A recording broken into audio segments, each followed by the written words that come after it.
சுவையான ஆரோக்கியமான பூசணிக்காய் சோறு பண்ணலாமா? இதை செய்கிறதுக்கு பூசணிக்காவை தோலெல்லாம் எடுத்துகிட்டு கட் பண்ணி எடுத்துருக்கேன். அடுத்ததாக 1 கப் அளவுக்கு பச்சரிசியை நல்லா க்ளீன் பண்ணி எடுத்துருங்க.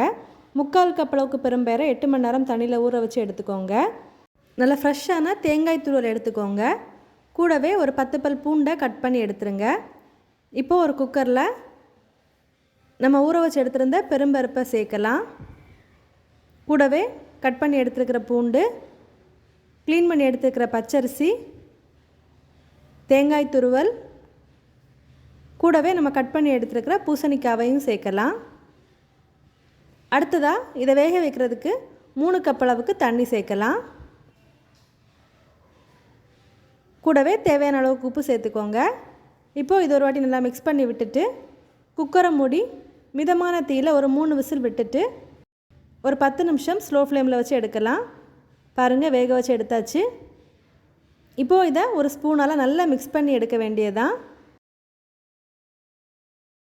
இந்த பூசணிக்காய் சோறு பார்த்திங்கன்னா நம்ம இதில் பெரும்பருப்பு அப்புறமா பூசணிக்காய் எல்லாம் சேர்க்குறதுனால ஆரோக்கியமாகவும் இருக்கும், சுவையாகவும் இருக்கும். இது நல்லா மிக்ஸ் பண்ணி எடுத்திங்கன்னா நம்மளோட சுவையான பூசணிக்காய் சோறு ரெடி ஆகிடுச்சு. நீங்களும் ட்ரை பண்ணி மறக்காமல் ஃபீட்பேக் ஷேர் பண்ணுங்கள். தேங்க்ஸ் ஃபார் வாட்சிங்.